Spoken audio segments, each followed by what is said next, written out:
नमस्कार दोस्तों, कैसे हैं आप लोग। उम्मीद है अपने निवास स्थान के ऊपर स्वस्थ और मस्त होंगे।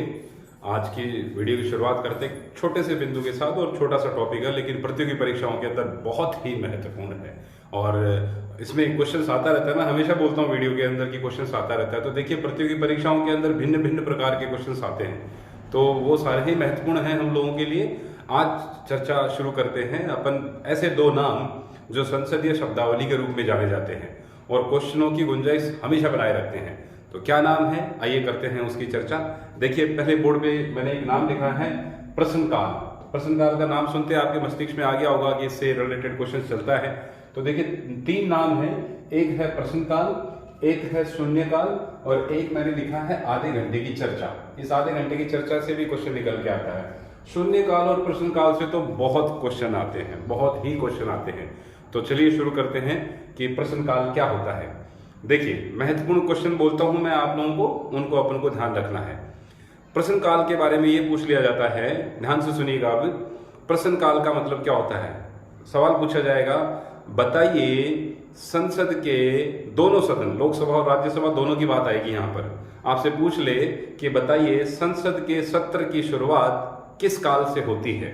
तो संसद के सत्र की शुरुआत, प्रारंभिक जो है संसद का सत्र जो होगा, उसको किस नाम से संबोधित किया जाता है। तो यहाँ आप लोग ध्यान रखेंगे कि संसद के सत्र की शुरुआत प्रश्नकाल से ही होती है। संसद का जो सत्र होता है उसकी शुरुआत कौन से काल से होती है, तो प्रश्नकाल से होती है। एक तो ये क्वेश्चन। दूसरा क्वेश्चन आप लोगों से पूछता है कि बताइए संसद के सत्र का काल क्या है। संसद के सत्र का काल क्या है। अब उसमें 3-4 ऑप्शन मिल जाते हैं। तो यहाँ आंसर है आप लोगों का कि संसद के सत्र का काल है कि 11 से और 12 के बीच, 11 से और 12 के बीच में प्रश्नकाल जो है उसका समय निर्धारित किया गया है। ये कितने घंटे का हो गया, तो ये 1 घंटे का हो गया, ये 1 घंटे का हो गया। तो प्रश्नकाल का समय क्या हुआ, 11 से 12। कितनी देर का होता है, 1 घंटे का होता है। घुमा के सवाल पूछ लिया जाए कि बताइए संसद के दोनों सदनों का आरंभ कितने बजे से होता है। तो यहाँ पर देखो, जब 11 से 12 शुरू हो रहा है, इसका मतलब 11 बजे से ये प्रारंभ होता है। तो ये एक महत्वपूर्ण जानकारी इसकी कि इसके बारे में ध्यान रखना है। प्रश्नकाल क्या होता है, 11 से 12 के समय का जो काल होता है वो प्रश्नकाल के नाम से जाना जाता है। 1 घंटे का ये होता है और 11 बजे से इसकी शुरुआत होती है। अब प्रश्नकाल में होता क्या है। देखिए, प्रश्नकाल में 3 प्रकार के प्रश्न पूछे जाते हैं आपसे। प्रश्नकाल जो होता है उसके अंदर संसद के सदस्य 3 प्रकार के प्रश्न पूछते हैं। कौन कौन से प्रश्न होते हैं वो तो कर लेते हैं उनकी चर्चा। देखिए, एक तो होता है आप लोगों का, इसको थोड़ा मिटा देते हैं अपन, फिर इसको एक बार और लिखेंगे, एक बार में मिटा देते हैं इसको। तो 11 से 12 के बीच का काल जो है वो प्रश्नकाल है।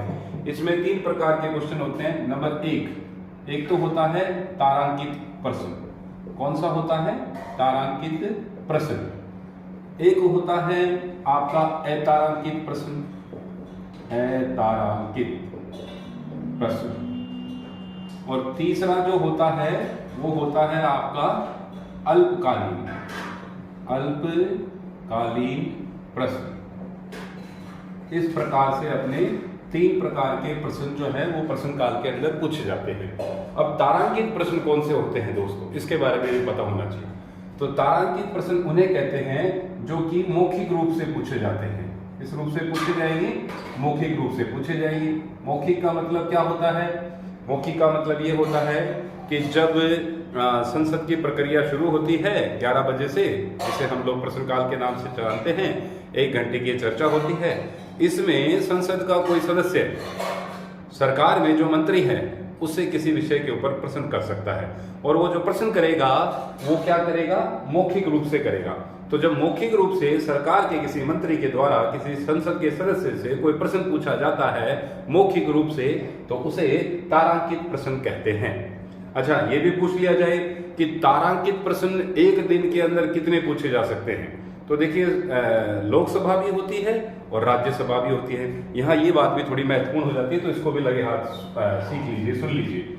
मौखिक प्रश्न जो होते हैं, अगर मैं बात करूं लोकसभा की, मौखिक प्रश्न अगर होते हैं, मैं बात करूं लोकसभा की, तो 1 दिन में 20 क्वेश्चन पूछे जा सकते हैं। 1 दिन में 20 क्वेश्चन पूछे जा सकते हैं और एक व्यक्ति जो है वो 1 ही क्वेश्चन करेगा। ये 1 दिन की प्रक्रिया है। आपसे पूछ ले तारांकित प्रश्न कैसे होते हैं, तो जब मंत्री के द्वारा सवाल जवाब दिए जाते हैं, किसी सांसद के द्वारा अगर कोई प्रश्न पूछा जाता है मंत्री से, तो वो प्रश्न क्या होगा, एक दिन के अंदर एक सदस्य एक ही प्रश्न पूछेगा और अधिकतम एक दिन में कितने क्वेश्चन पूछे जा सकते हैं, 20 पूछे जा सकते हैं। तो मंत्री महोदय इसका जवाब देगा, कैसे देगा, मौखिक रूप से इसका जवाब देगा। अच्छा, एक बात और ध्यान रखिए, नियम बना रखा है अपने संसद की प्रक्रिया के अंदर, तो 51A एक नियम है। उस नियम में क्या कह रखा है कि मान लीजिए किसी सदस्य ने कोई प्रश्न पूछा मंत्री महोदय से, और फिर मंत्री महोदय जब उसका जवाब देते हैं और उस टाइम पर अगर जिस सदस्य ने वो प्रश्न पूछा है वो सदन में मौजूद नहीं है, तो मंत्री जी द्वारा उसका जवाब लिखित रूप से उस सांसद की टेबल के ऊपर रखा जाएगा जिसने वो क्वेश्चन पूछा है। तो ये बात भी थोड़ी सी ध्यान रखने की है, मैंने बता दिया आपको। तो मौखिक प्रश्न पूछे जाते हैं दिन में 20 और एक सदस्य एक प्रश्न पूछ सकता है। तो ये तारांकित प्रश्न के बारे में बात हुआ। एक होता है अतारांकित प्रश्न। अतारांकित प्रश्न किस प्रकार के होते हैं, तो अतारांकित प्रश्न होते हैं जिनका जवाब लिखित रूप से दिया जाता है। जिनका जवाब किस प्रकार से दिया जाता है, लिखित रूप से दिया जाता है। ये भी वही प्रक्रिया है कि जब संसद का कोई सांसद अगर मंत्री महोदय से कोई सवाल पूछेगा तो मंत्री महोदय उन्हें जवाब लिख के देंगे। तो ये जो होते हैं ये अतारांकित प्रश्न होते हैं जिनका जवाब लिखित रूप से दिया जाता है। ये कितने होते हैं, तो इसके बारे में भी ध्यान रख लीजिएगा। ये एक दिन में 230 क्वेश्चन पूछे जा सकते हैं, 230 सवाल पूछे जा सकते हैं। और एक सदस्य जो है वो कितने सवाल पूछ सकता है, 4 सवाल पूछ सकता है। तो ये एक जानकारी है, आप लोगों को इसके बारे में पता होना चाहिए। पता नहीं कब पूछ ले क्वेश्चन। मेन बात तो अतारांकित और तारांकित क्वेश्चनों के बारे में, कैसी प्रक्रिया, ये मौखिक है, ये लिखित है। तीसरी होती है अल्पकालीन प्रश्न। अल्पकालीन प्रश्न का मतलब क्या होता है, इसमें जब सवाल पूछा जाता है मंत्री महोदय से किसी सांसद के द्वारा, तो उसके लिए सांसद को 10 दिन पूर्व सूचना दी जाती है। 10 दिन पूर्व क्या दी जाती है, उस 10 दिन पूर्व सूचना दी जाती है। और 10 दिन पूर्व सूचना के आधार के ऊपर मंत्री महोदय उस मैटर को इकट्ठा करते हैं और सदन के अंदर उसको पेश कर सकते हैं और बता सकते हैं, अवगत करा सकते हैं कि आपने जो सवाल पूछा था उसका जवाब महोदय ये है। तो ये एक मैंने बात बताई आप लोगों को प्रश्नकाल की। फिर से बात कर लेते हैं। प्रश्नकाल का समय 11 से 12 का होता है। संसद के सत्र की शुरुआत 11 बजे से होती है। ये 1 घंटे का होता है। प्रश्नकाल में कितने प्रकार के प्रश्न पूछे जाते हैं, तो 3 प्रकार के पूछे जाते हैं। तारांकित प्रश्न कैसे होते हैं, जो मौखिक होते हैं। अतारांकित प्रश्न कैसे होते हैं, जो लिखित रूप से दिए जाते हैं जवाब। और अल्पकालीन प्रश्न जो पूछे जाते हैं उसकी कितने दिन पूर्व सूचना दी जाती है, तो 10 दिन पूर्व सूचना दी जाती है। इसके बाद में इससे रिलेटेड एक और बात है जो कि हमारी कनेक्ट कहां पर होगी, जाकर यहां आधे घंटे की चर्चा से होगी। चलिए मैं यही बता देता हूं, इसको भी लगे आज ये यही साथ साथ क्लियर हो जाए। देखिए आधे घंटे की चर्चा क्या है।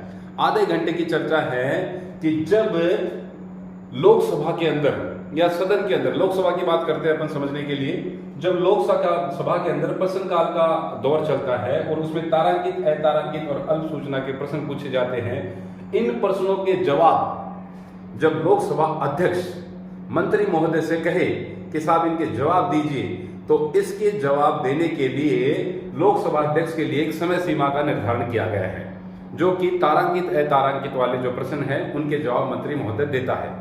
वो समय कितने बजे का होता है, तो वो समय होता है शाम को 5 बजे से लेकर और शाम के 5:30 बजे तक का काल जो होता है। इस काल के अंदर इसे आधे घंटे की चर्चा के नाम से जानते हैं। तो 5 बजे से लेकर 5:30 बजे तक इनके जवाब दिए जाते हैं।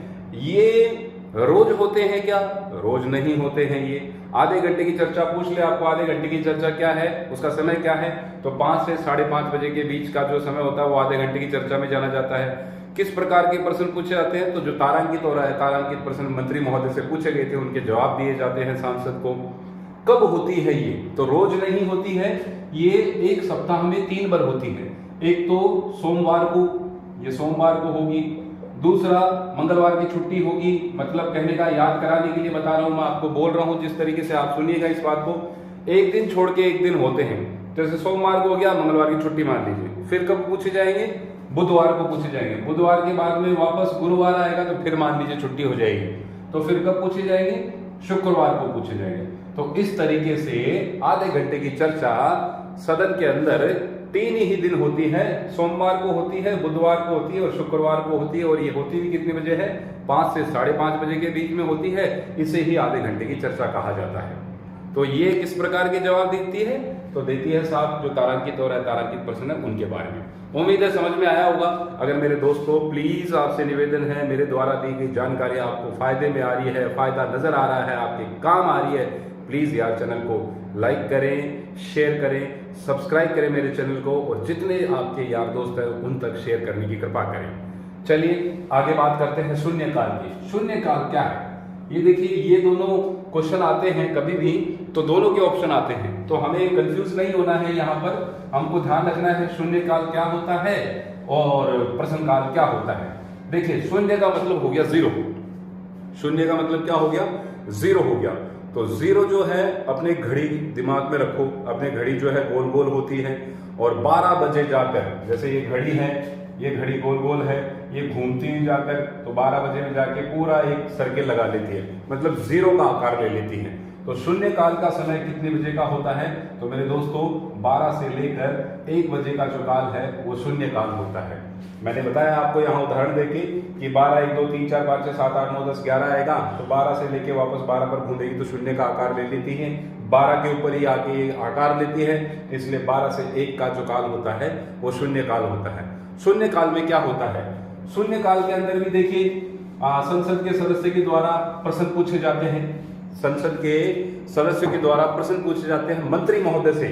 लेकिन यहां ध्यान रखना है, जब संसद के कोई सदस्य मंत्री महोदय से प्रश्न पूछते हैं तो उसकी पूर्व सूचना मंत्री महोदय को नहीं होती है। मतलब बिना पूर्व सूचना के, बिना तैयारी किए हुए रहता है मंत्री, अचानक से किसी भी व्यक्ति के द्वारा, किसी भी सांसद के द्वारा प्रश्न पूछ लिया जाता है। वो कौन से काल में पूछा जाता है? शून्य काल में पूछा जाता है। इसकी अवधि क्या होती है? तो 12 से 1 बजे की अवधि होती है। और महत्वपूर्ण बात क्या है शून्य काल की? तो महत्वपूर्ण बात मेरे दोस्तों ये है, हम अक्सर हमारे संविधान को पढ़ते हैं तो हम देखते हैं हमारे संविधान ने उस देश से ये व्यवस्था ली है, उस देश से ये व्यवस्था ली है, उस देश से इस चीज को ग्रहण किया है। सभी देशों ने कोई ना कोई महत्वपूर्ण बातें जो है वहां से हम लोगों ने प्रेरणा ली है।